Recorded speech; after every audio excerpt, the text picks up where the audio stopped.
Welcome to another exciting episode of the Supply Chain Lab. Today, we'll be shining a spotlight on an often overlooked yet incredibly impactful force in the industry, women in supply chain. The world of logistics and supply chain management has long been seen as a male-dominated field, but women are breaking boundaries, leading with innovation and reshaping the future of the industry. I'm thrilled to be joined by two exceptional guests who bring unique perspectives to this conversation. First, we have Thobekile Nxumalo, an industry leader who's made significant strides in supply chain, navigating challenges and driving change. Alongside her is Professor Victor Gekara, an expert in supply chain education and research who has witnessed firsthand the transformative role women are playing in this space. In today's episode, we'll dive deep into the unique experiences and contributions of women in supply chain. We'll explore the challenges they face, the innovations they've driven, and the future opportunities that lie ahead. Expect some unexpected insights, surprising personal stories, and practical advice that will inspire women and men in the industry. Let's get started. Thank you so much for coming, Professor Gekara, Thobekile. Thank you for joining us. Thank you so much for having me. Thank you for having me. So I think what we should start off with is for you guys to just give us a little bit of background about your careers, how you landed in supply chain management, what you're currently doing, what you love about the field, and why you think women bring a unique perspective into the field. Tobs, I think we'll start with you. Thank you so much, Lux.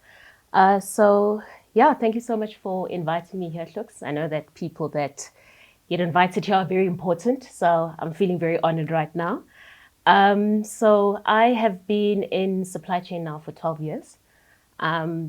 I currently am the head of supply chain at IQ Business. Prior to that, I've held various roles, specifically in the 3PL industry, with a strong focus on solutions development, a bit of business development also.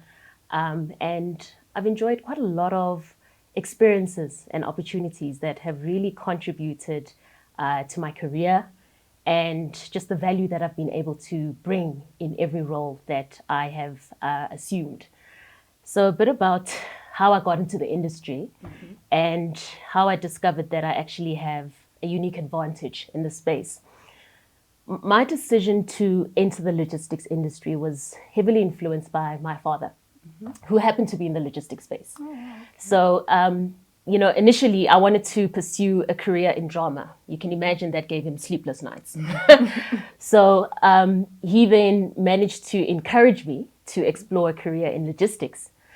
And his reasoning was simple. He said to me, Tobs, you'll never struggle to find a job. There's plenty of opportunities. And while this was true, I don't think he ever prepared me for the challenges I was going to experience, given the fact that it's a male-dominated industry, like you've highlighted in your introduction. But here's the thing. A pivotal moment came when, as I progressed in my career, my father expressed admiration for my achievements. And I think he was just so proud of how far I had come. And his remark was, Tobs, in my time, women were never afforded the opportunities that you have had, right? And it was unheard of to have even just a Black woman in a boardroom amongst senior stakeholders. And that was a defining moment for me, right? Because I think it really made me think about that, I've got a very unique value and perspective that I brought to the table. Because here I was, navigating spaces where often I'm the only female, but I'm making significant strides, right?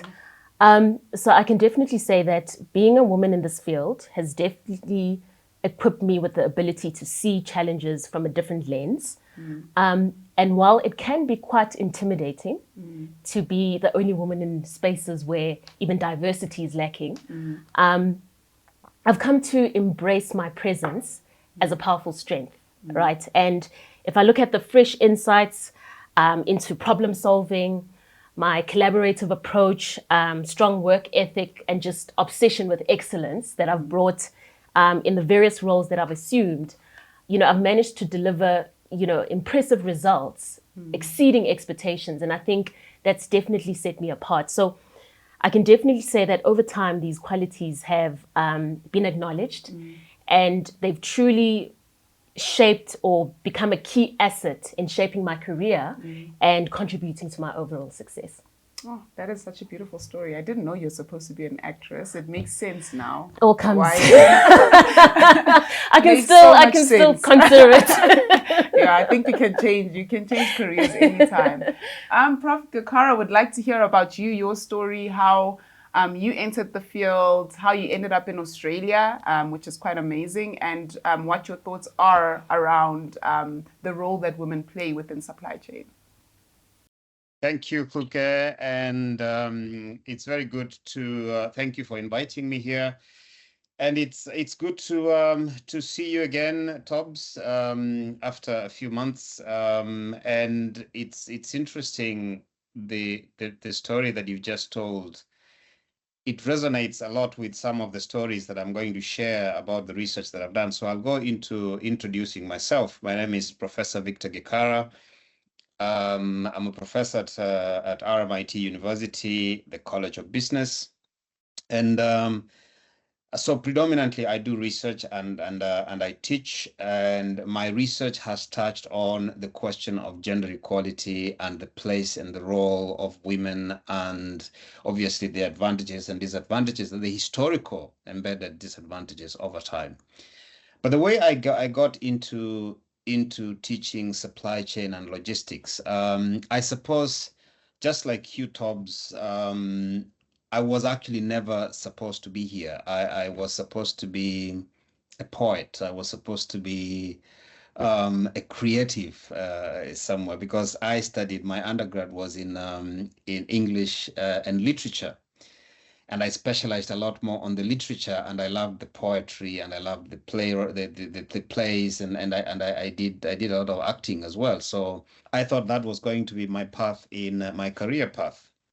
However, after graduation, I started teaching high school. I wasn't quite happy with what I was doing, and for some reason, I started interacting and mingling a lot with people in the logistics space, and this was in Mombasa, because that's where I was living then. Mombasa in Kenya, so that's a port city. So most of my friends at that time that I was interacting with were in the shipping industry, in the ports industry, in the logistics industry, and I got interested in trying to understand, particularly shipping. I was quite intrigued by the mystery of shipping itself. And I got to interact with an old captain, a seagoing captain, a Kenyan seagoing captain. And the stories that he had to tell were just amazing. They were amazing in terms of the adventures of the career, of his profession, but also the challenges that were involved in it. And so I got thinking, this is something I could actually try to learn a bit more about. I started doing yet another degree in shipping business, which took me to the UK to do a master's in international transportation, specializing in shipping or maritime transportation.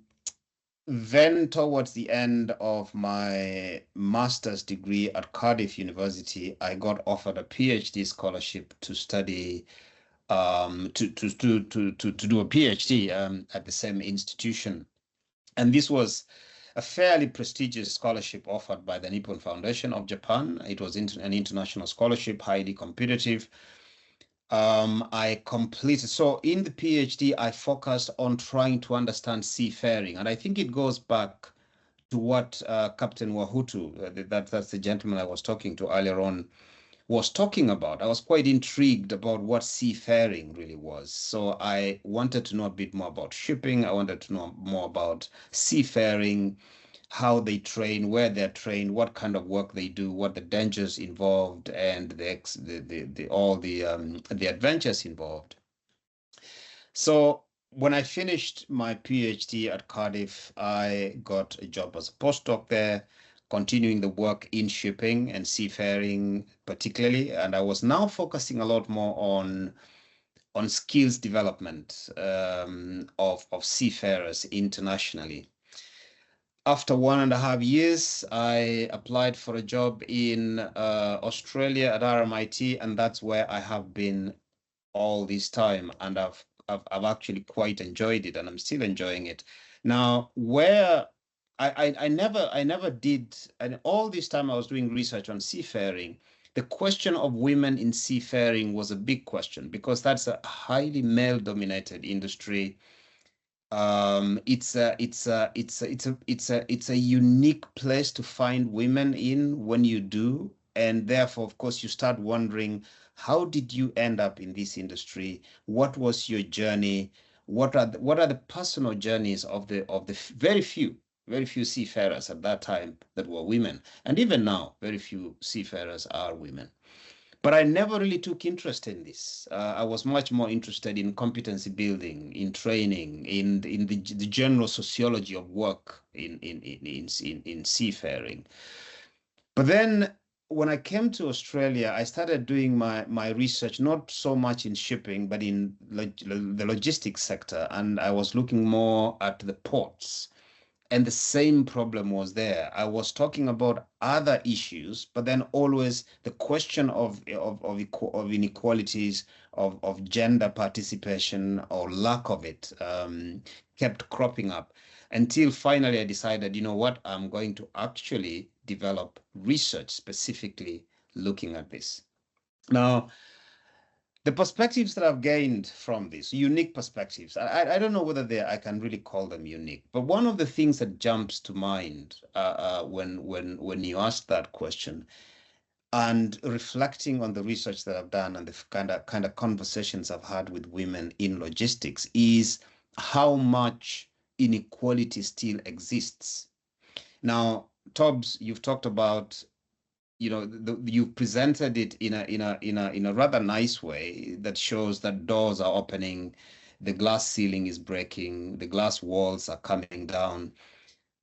But in a sense, my research kind of challenges that, especially when you start listening to the individual stories, the individual narratives of women in transport. And although we are talking about the supply chain, my research is a lot more on the transport and logistics sector. So you're talking about truck drivers, you're talking about port waterfront workers, you're talking about train drivers, tram drivers, and etc., etc. These are still industries that are heavily, heavily masculinized.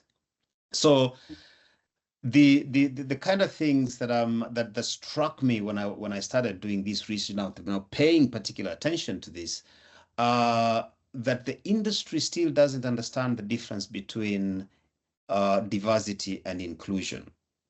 So we talk about bringing in women, and the KPIs are mostly about how many women do you have in your workforce, how many women do you have in management, in executive, etc., etc. We never go further to ask the question, are these women actually included? Do they belong? Do they have equal opportunities within that diversity? And to me, it was an eye opener when I talked to shop floor workers, truck drivers, train drivers, uh, managers, executives. All these women shared a common narrative of, still there is a lot of inequality happening. There is still a lot of opportunities denied to women, and it was quite baffling, as a unique perspective, that is coming out of my research. Yeah, I think that's you've basically opened up our conversation Yeah. quite nicely, Prof. Gekara. I mean, I think that perspective is a fair perspective. You know, Absolutely. as women in supply chain, I can definitely attest to some of the findings that you've had in your research. And I think one of one of the main drivers of this is obviously the stereotypes around absolutely. why women shouldn't, or why women were never allowed into Yeah. those roles in the past. And so I think we should maybe start the conversation off around some of the stereotypes that exist, especially like you had mentioned, Prof. Gekara, with regards to the transportation and logistics sector. that you're not seeing a lot of women in these kinds of jobs. And I think it's mainly driven by some of the stereotypes and beliefs that people hold with regards to those kinds of jobs. Could you maybe just share some insights around some of the stereotypes that you know of, and what maybe your research participants have shared with you in the past? Thanks. That's a really good question. So there are lots of stereotypes. I mean, the whole industry is kind of presented or misrepresented, for that matter, in my view, as a bloke's world. It's a man's world. It is an aggressive. It is you can't survive there if you are not aggressive. If you are not a man, basically, it's a man's world. So this is the stereotype that shapes the narrative about the industry. And so I'll share with you a story of one of my interview participants, and this is going way back to, I think, no, not 19, of course not 19, about 2015-ish, at a container terminal in Australia. And so I'm talking to this man who is the operations manager, and I'm asking, well, why don't you have as many as, why don't you have women in the terminal? And his answer was blunt. There's not, women can't survive in this industry. It is just not for women. It's not meant for women. So I asked him, what is it that is not meant for women? Is it the physicality of the job? Is it the culture? Is it the environment? The problem is nobody is willing to give you an explanation beyond saying this is just not a place for women, right? So then, of course, so I asked him, do you actually have women? I know you've got a few women. I think there were about 8 women out of 400 waterfront workforce. And he says, yes, there are a few women, but then he uses this very interesting description. He says, but they're not your ordinary girly girls. So in a sense, you know what I'm talking about. Sounds familiar. So they're more on the manly side. Of course. Yes. So in a sense, for a woman to fit in this industry, or at the waterfront, or driving trucks and driving trains and trams and all this, you somehow have to transform yourself. You kind of have to transmogrify yourself into the image of a man, because the image of a man is the typical logistics worker, and the industry and the culture is built around that typical image. So when you're talking about a transport worker, the image that comes to mind is a man. When you're talking about a truck driver, when you're talking about a port worker, the image that comes to mind is a man. And that is the narrative that has continued to shape the industry up to now. And that's the narrative that keeps erecting and maintaining those glass ceilings and glass walls that to me are still yet to be fully broken, particularly in the transport and logistics industry. I suppose, Tobbs, in the other aspect of the supply chain, the narrative might be slightly different, because again, it's not as cutthroat, aggressive as transportation is. Yeah, Tubbs, I think maybe share some of your thoughts with regards to some of the stereotypes that you've experienced in your career, and how you've managed to, I guess, break those stereotypes and manage your career. Yeah, and I definitely, what Prof. Gekara has just shared now, I can completely resonate with it, because, as I mentioned, I started my career in the logistics space. As I said, I've worked for a lot of 3PLs, and it's only like later where I got to go into the consulting space and get a bit more exposure on the supply chain side. So I guess I've had a view of both worlds, right? And each side has, exactly, but not as a truck driver. Here's the thing, though. I've always embraced the challenge of entering any environment that has been deemed specifically for men, right? Where it's like, this is an environment where only men can come in. And I think my passion for hands-on experience and boots on ground experience has always driven me to want to actually go into the thick of things. And that's always been critical in terms of the roles that I've assumed, because it allowed me to actually go in, understand the business context, which has always been effective for the necessary problem solving that I needed to carry out certain activities that have been given to me, right? So in instances where I faced resistance, of which I've always have, I didn't let that discourage me. It was hard, don't want to lie. It was extremely hard, but I allowed myself to be vulnerable and focused on building the relationships that are rooted in the respect, but still with a curious mindset, right?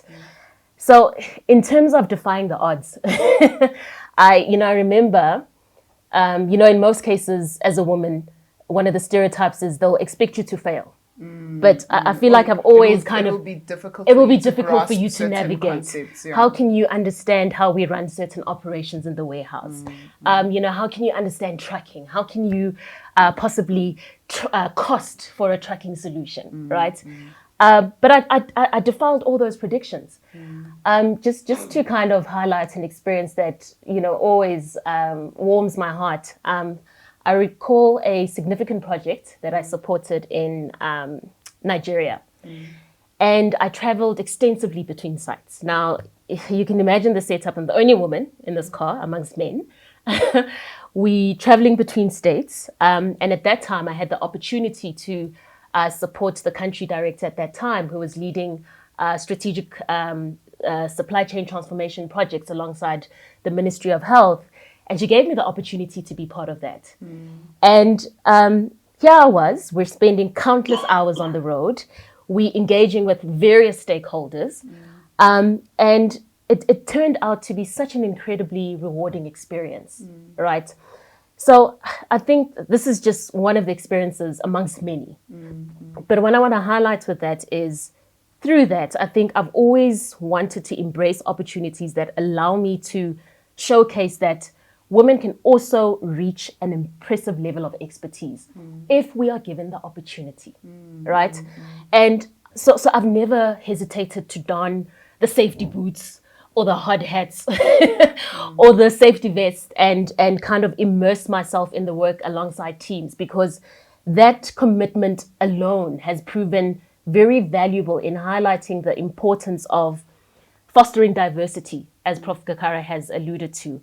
So through embracing a wider perspective, a wider range of perspectives, where you have various people in a team, you get to interact with various stakeholders, but you get to give, some of these people who are not transformed in their view about the contribution we can make as women, it's led to such innovative solutions and successful outcomes. I can highlight so many projects where that has taken place. And I guess it just really strengthens the notion that diverse teams definitely do drive greater success. It's just such a pity that we've become so stagnant in taking advantage of that strategic imperative around fostering diversity and having more women in the field, because we've definitely got so much more skills that we can contribute. I mean, I completely agree with that. I also don't want any woman to feel like they need to be more masculine 100%. in order for them to sit in supply chain roles. 100%. Because I think even if you're more on the girly side, there's still a space for you. Oh, absolutely. Within the field and within the spaces, even in transport and logistics as well. And I think, if anything, those soft skills are actually very critical. Extremely. And being a little bit patient, being a little collaborative. bit, being more collaborative. Critical thinking. Not feeling the need to always be aggressive and fight absolutely. and like to fight with absolutely. performers. So I think in bringing women in, it also allows men that are not necessarily super masculine or on the aggressive side a space to also exist as themselves without feeling like they need to become aggressive for them to 100%. make it in the workplace. So let's actually just chat about that. Tobs, and I'll start with you. What important leadership qualities do you think women kind of bring to the table that would improve the field as a whole? Sure. I almost want to say resilience, but but I've recently fallen in love with the quality of tenacity, and I'll tell you why. To me, tenacity is multifaceted because it encompasses other essential qualities like resilience, as I mentioned, and determination and perseverance and courage. And it speaks to staying the course, even when faced with obstacles that might deter others. And there's an article that I read. I loved how the author described tenacity. And he said, tenacity it means loving the process so much, being committed to it so much that you push through what others view as invincible obstacles, right? And I think that's a quality we definitely need as women. And that is often, underrated. As women, we often face additional layers of challenge, right? And if you bring in the intersectionality between race and gender, it's even worse. Whether this is through discrimination, bias, the pressure of having to prove your worth in spaces where you don't always feel welcome. So I've had so many moments where I felt like I'm climbing a ladder, carrying a backpack that is laced with bricks. But I continue climbing, right? So, and I guess that's where the tenacity comes in, right? It's that relentless drive to keep going and to not let the setbacks or the gift of failure, if I may refer to it, not define us. So I think for us as women leaders in supply chain, this quality is crucial, folks. We need to remain strong. I think I've got experiences that are enough for a Netflix docuseries. We need to stay strong. We need to remain determined and unwavering in our pursuit of success because our challenges are unique, as Prof. Gekara has alluded to. They are so unique. And I feel that having tenacity, that mental resilience of saying, I'm not going to give up, allows us not to just survive, I guess, in the industry, but hopefully to also kind of thrive and carve out the spaces for others to actually also follow. I like your answer, Tobbs. I think you've given us some good perspective with regards to some of the qualities that you think are critical. Prof. Gekara, what is your perspective around what you believe the key elements are with regards to women's leadership styles? And how do you believe the males in the space can encourage these types of perspectives or behavior? Very good question. I agree entirely with everything that Tobbs has said, and tenacity is a great quality that is demonstrated by a lot of women in this space. And just before I get into the elements that I think are key or that define women's participation and even leadership in this space, I want to share with you an experience that I had. In a sense, it's almost a continuation of the narrative I started earlier on. So in another container terminal, they had started this massive drive to recruit women into the yard, to increase equality, to diversity, and all that. And so they recruited about 8 women in that recruitment drive. And at that particular time, when I was speaking to them, there was only 1 left. So I had the advantage of the opportunity to speak to this woman, very lovely woman. And I think she kind of embodies the tenacity that you're talking about, Tobbs. And I'll tell you how it started. So she used to work in retail. And she decided, no, I've had enough of this. I don't want to do this anymore. So she goes back home and she tells her husband, you know what? I've had enough of this. I'm going to apply for a job, and I've seen a job in at the port. And the husband kind of laughs and says, "Oh, well, okay, really?" And kind of the conversation sort of ends there until the next time she comes along and she comes home and she says, I got that job. I applied for that job and I got that job. That's when he takes it seriously. He says, you can't be serious. That is not a place for a woman. That is really hard work. It is crazy schedules and midnight and twilight shifts, and it's just not a place for a woman. So you see, this woman is facing this kind of sort of social discouragement from home. But then she perseveres and stays on. And by the time I was talking to her, she was now one of the supervisors. So she'd stayed there for, by that time, it was about 5 years. And she told me quite a lot of challenging issues and then challenges that she had to face from her colleagues. The husband finally obviously accepted it, and it's the idea that he had to accept it at last is what she also found quite interesting. So tenacity then defines this woman's career progression from the time she got in until the time that she was talking to me at that time. So tenacity is very big. I agree with you entirely.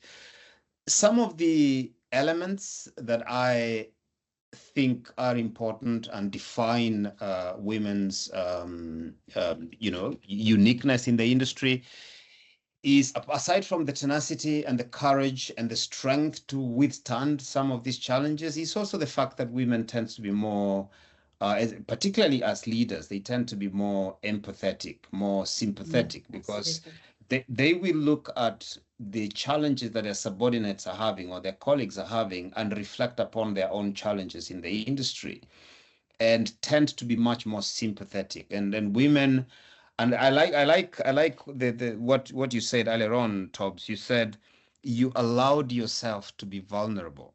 Yeah.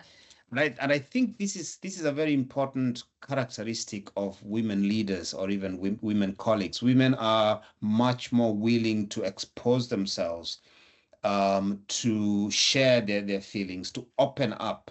And because they're willing to open up, they are therefore also willing to accept and to sympathize and empathize with other people's difficult challenges. And I think that's one of the reasons why an organization that is run by women, and I probably have experienced quite a few of these, tend to be much more gentle. They tend to be less aggressive, and I'm trying to be careful here not to be labeled as stereotyping, but I do think that this is true. Actually, I do think this is true, and if I when I listen to some of the narratives that I've heard from both men and women in different departments and sections of the supply chain in different organizations, that story it rings true. So that willingness to be led even as you lead, so the servant leadership approach, that women will be more willing to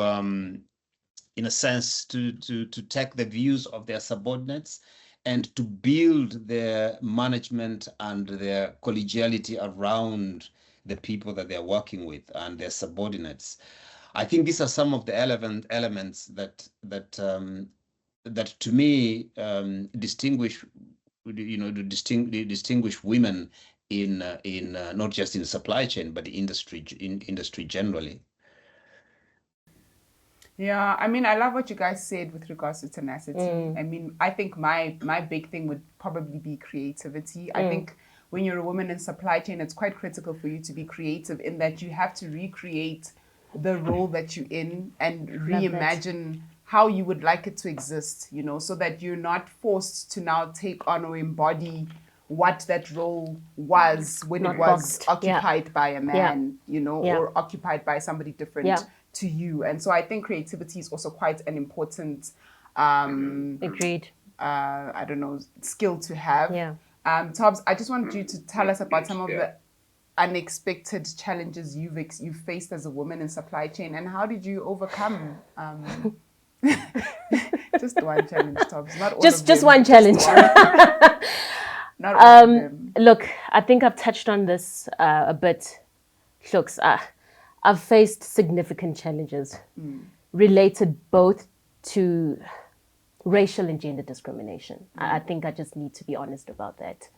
And that has manifested itself in several ways, from feeling the pressure to overperform to prove your capabilities, to encountering environments where you're the only person that looks like you, like it's just you. And as a result, you feel feelings of exclusion and isolation, or alone. To being overlooked for opportunities where you feel, if I actually got the same support as my male counterparts or my female counterparts that don't look like me, hey, I could actually I could do a good job at this, right? And even though I've established my credibility, there's still instances where my contributions are minimized, where my expertise is also questioned and interrogated in ways that your peers are not, right? Looks like I can name so many things, from having your ideas stolen, from being given roles where it just comes with the responsibility but not the authority, right? From being excluded from critical decision-making processes that impact you, right? But I want to say that I guess the biggest challenge has always been the unconscious biases that exist in the space, because as we've already highlighted, supply chain, like other industries, is predominantly led by men. And, the sad thing is that there's also not a lot of females that look like you and me, looks, in leadership roles. And I feel that also has affected me quite a lot. That lack of representation has often made it so difficult for me to then access certain networks or opportunities, right? In terms of, how I've tried to then overcome some of these challenges, right? And try to transform them into opportunities. It hasn't been easy. And I have to be honest that I'm still learning. I'm still learning to consistently try to transform the challenges into opportunities. So while I have found some ways of success, ranging from just continuous self-development, seeking the right mentorship, and kind of getting the right sponsorship, the journey hasn't been straightforward, right? So there are days where I feel very overwhelmed. So I think it's very important for us to acknowledge that not every barrier can immediately be transformed into an opportunity. Some of the obstacles still take time. They're still going to take time to break down. And I guess as we've already touched on some of the qualities that are very important for us, you kind of tap into those to be able to keep on moving and not be discouraged, despite the setbacks. So while I acknowledge that, I have found some kind of a recipe of success in terms of how I've overcome some of the challenges, I do want to acknowledge that it is a journey. It's an ongoing journey where I constantly have to kind of see how I do that and how I actually break down some of those barriers. Yeah, I mean, I can definitely relate to that. And I think for me, what has helped me is to kind of remove your self-worth from being attached to the role or how people view you because of, I don't know, your race and your gender as well. I think it's quite important to know that your worth lies in so much more, and that sometimes you're not being given the opportunities because you are incapable, but absolutely. Just because you are in the spaces that you're in, and those opportunities don't exist at that point in time for somebody that looks like you. And 100% looks. And just to add to that, what you've just said now, I think what has also helped me is to be open about my experiences. As Prof. Gekara also endorsed the ability to be vulnerable. I've been open about my experiences, but I've also realized the power of advocating for myself, right? Yeah. Because often we seek certain avenues for validation, and then it doesn't align to what we actually Know about ourselves, Yeah. right? So it's been very important for me to also kind of advocate for myself, and as I mentioned, have a strong network of mentors and peers that understand your challenges and what you're going through. So yeah, I think also just to add, it's also quite important to celebrate some of the small wins, right? And use them as stepping stones for larger growth. Yeah, I agree. Prof. Gekara, I mean, that leaves you with quite a bit to comment on. How do you believe the industry can better support women, and especially in things like personal development, which Tobbs kind of alluded to, and one of the realities of being a woman, which is work-life balance. You know, like sometimes when you have a family, there's certain things that you need to take into consideration. What are your thoughts around that?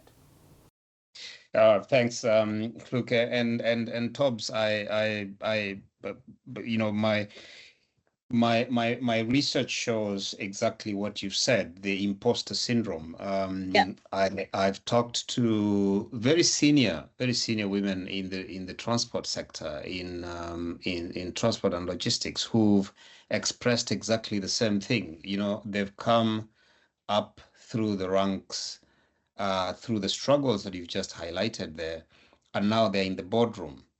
But then they realize that actually that's not the end of the struggle, because then your ideas are either stolen or ignored, or in one case, I had one woman say, I constantly have to prove that I belong.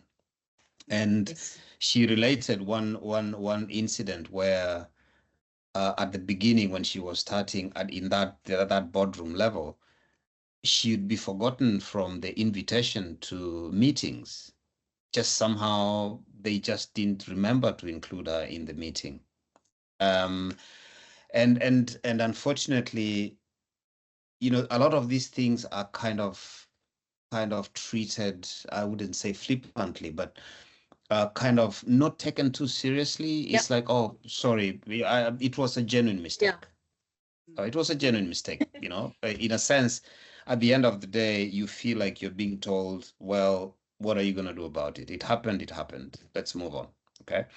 So these are some of the stories. And I think that's why at the beginning I said that one of the things that has stuck with me as kind of a unique perspective, as a unique realization, is that although there's a lot of progress, there has been a lot of progress. There's a lot more women visible in the industry, women visible at the higher levels, though not as many as we'd like.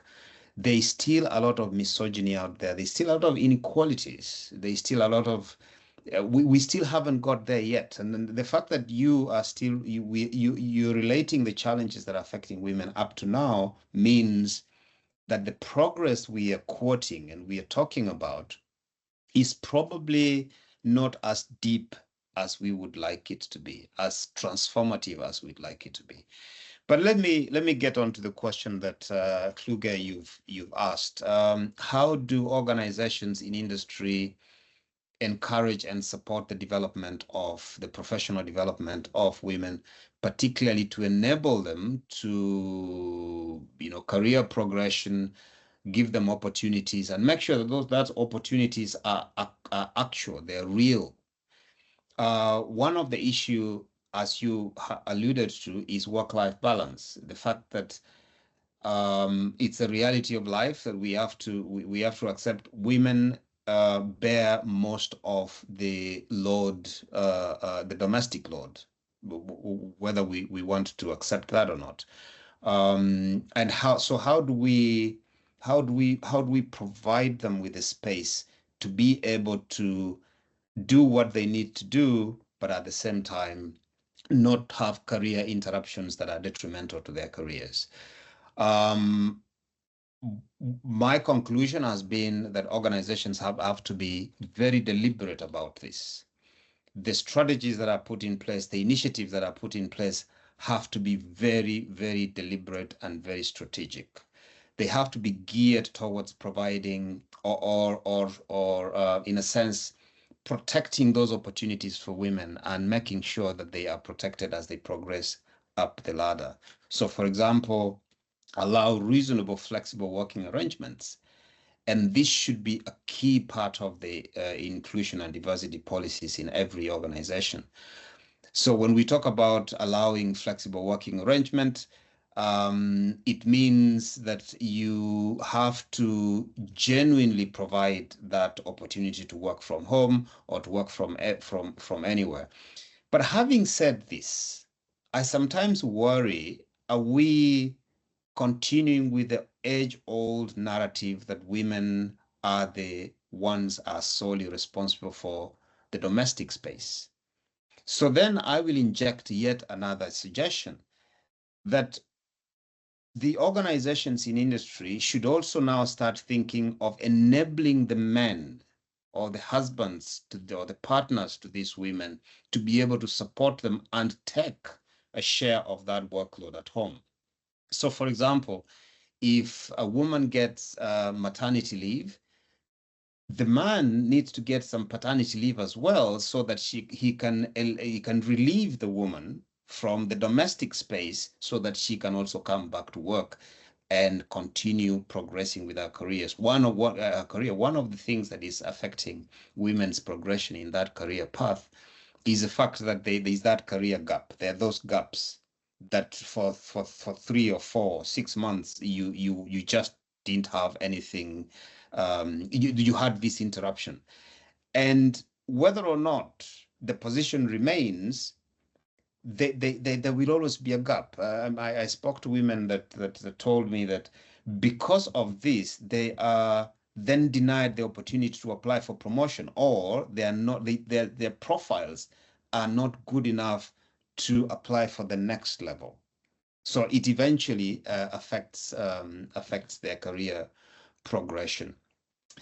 Simple things like, for example, my research, through my research, I came to realize how simple things like the provision of facilities at work to enable women to work, to basically to like childcare at work, right? To support the women to be able to bring their children at work and actually leave them at a provided childcare service by the employers. That is very important. It goes a way far to support the women, avoid those interruptions. In my view, those are some of the things that I think could be done in that work-life balance space. But I go back to the point that these organizations have to be very deliberate about this. It's not something, it's not a chance. You have to be very deliberate and strategic. You're supporting women, you're promoting women, and it's a policy and a strategy written in the organization. Yeah, I mean, I love that you brought up the gap that comes with childbearing and what. I mean, I think it's something that a lot of organizations don't really give a lot of attention to, with regards to how do women still, how does this not slow down somebody's career if they don't want to slow down also, right? There are some women that choose to rather slow down after they've had children, but for those women that don't, how are the policies geared towards ensuring that there are still opportunities for them to grow, correct, even with that gap having been in place. And I think one key thing that could create this is mentorship and networking, right? So I just want to hear your views around how you believe maybe mentorship, sponsorship, and networking could assist in maybe closing some of the gaps that we're seeing in the industry. You're looking at me? Yeah. Okay. Shucks, I think for me, mentorship has been quite important in my career. Although I must say that it came at quite a later stage than what I had hoped for. And the reason being is, early in my career, I think I obviously reached out to people, can you be my mentor? In some cases, I didn't get a response. In some cases, I couldn't afford some of these sophisticated programs around mentorship. But when I finally did get the opportunity to get some kind of formal mentorship and coaching, I must say that the impact has been profound. So a lot of my growth, I can say, has prior to that has been driven a lot by self-discovery, which really made me appreciate the value of mentorship even more when I finally experienced it.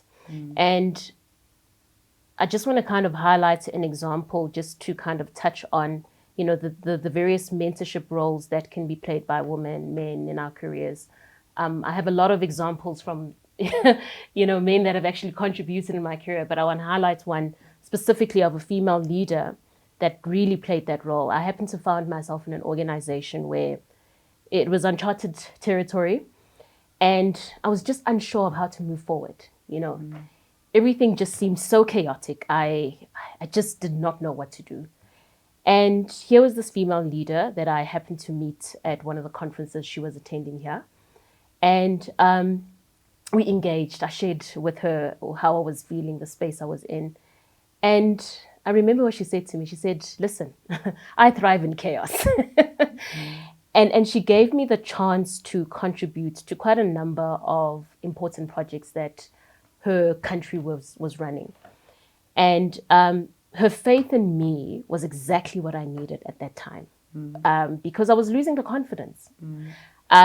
Yet she gave me the space to lead, to learn, and to also empower others. But also in the conversations we were having, there was quite a lot of self-awareness and development that was taking place. So it was a holistic approach, a holistic experience that I was getting from this woman. And it led to some significant achievements in my career, but also personally as an individual. And the reason why I'm saying I'm highlighting a specific example of a woman that played that role is because I wish I could actually see a lot more of that. Because unfortunately, I've noticed that as women, we can sometimes be very hesitant to support each other. So we end up then becoming part of the problem, where we're not very proactive in wanting to support each other and lift each other up. And I guess this could be due to a number or, various cultural or systemic factors. Because ironically, like I've said, I've found that I've received a lot more support from men in my career than I have from women. So I think, the female leader that I've highlighted, have cited as an example, really proved to be a beacon of hope. She showed me so many things. She exposed me to so much. And I truly believe that with more mentorship roles like that, there's quite a substantial impact that can be made. So hence, I do believe that mentorship is quite critical. And I'd like to see women playing a bigger role. We've got our work cut out where that is concerned. Yeah, I love what you shared, Tobs. Thanks for sharing that with us. Prof. Gekara, I think just to wrap up the conversation, what are your views around mentorship and sponsorship, and what you believe the industry could do better with regards to this? And what do you think the future of supply chain or logistics and transportation will be, and how can we make the industry better? Oh, that's a big question. With regard to mentorship, I think, Tobbs, you've covered the ground quite effectively. I struggle to find something else to add, but I would say the point. I mean, we have to agree, and we have to start from acknowledging the fact that the industry is male dominated, and it has been for a long time. Therefore, what this means is that most of the people that you're going to meet that are likely to be your mentors, that you're likely to source mentorship from, are likely to be men. They're most likely to be men. Now, there are two things that need to happen. One is the industry needs to find a way of accelerating the the bringing in and advancement of women's careers to then take these positions in leadership, in senior management, in executive, so that young women coming into the industry, one, see themselves in the industry. They start imagining themselves in the industry. Therefore, it becomes a place that, yes, I would consider as a career. The second thing is that once you've got these women in leadership, then you're kind of building that community of mentorship for these young women. And I do agree that there's evidence that most women tend to find their mentorship mostly from men, and that not all the women, of course, and that I think this is natural. Not all the women are willing to mentor other women. They saw that. But I think if the industry was to increase the number of women in that mentoring capacity roles, then it becomes a much easier place for younger women to navigate up the ladder. The second thing is, I think because the pool of mentors are likely to be men, the industry needs to cultivate true mentors among these men. And there are a lot of good men out there. I mean, there are actually a lot of benevolent men out there. There are people who are genuinely willing to promote equality, diversity, and inclusion out there. The thing is, you need to facilitate that. You need to identify this, and you need to put in structures to enable these men to provide that mentorship, and to empower these women to seek that mentorship from these men. The third thing that I think the industry needs to do is to start seriously supporting women's professional associations out there. I can say, for example, in Australia, we've got the Women in Transport Group Association, we've got the Women in Operations Association, the Women in Logistics Association. All these then become platforms upon which women can see, younger women, younger career women can seek like-minded people and find mentors. So industry needs to start investing in this aggressively and significantly, and cultivating that capacity. I think the next question you asked, Kluge, is the future of the supply chain industry. Look, I think it's bright. I think there's momentum amid all the challenges that we are talking about. There's a lot of progress being taken. There's a concerted effort across all the stakeholders, be they industry, be they government, be they unions, and the rest of them. There's a concerted effort to see equality, diversity, inclusion being a key point in the debate going forward. So I see a lot of changes happening, a lot of changes continuing to happen.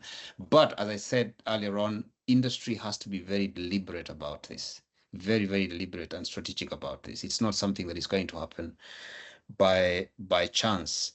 Already in places like Australia, we are seeing the leadership, really strong leadership coming from women in most of these organizations.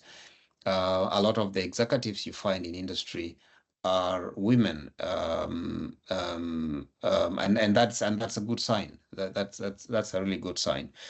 There was another question, I can't remember, Kluge. No, You covered it. no, I think you've covered it. I think no, I definitely think you've covered it all, Prof. I think you've covered most of the question that I've asked, or actually, it's in its entirety. Guys, thank you so much for your time and for your insights. I think this gives hope for those aspiring to come into the sector. The fact that you guys are seeing the changes, you believe that there's room for growth, and that things will only get better from here. Yeah. Thank you. Absolutely. Thank you so much for folks. having us. Thank you so much. Hopefully we'll have you back soon. Absolutely. Part 2. Okay, thank you. Looking forward.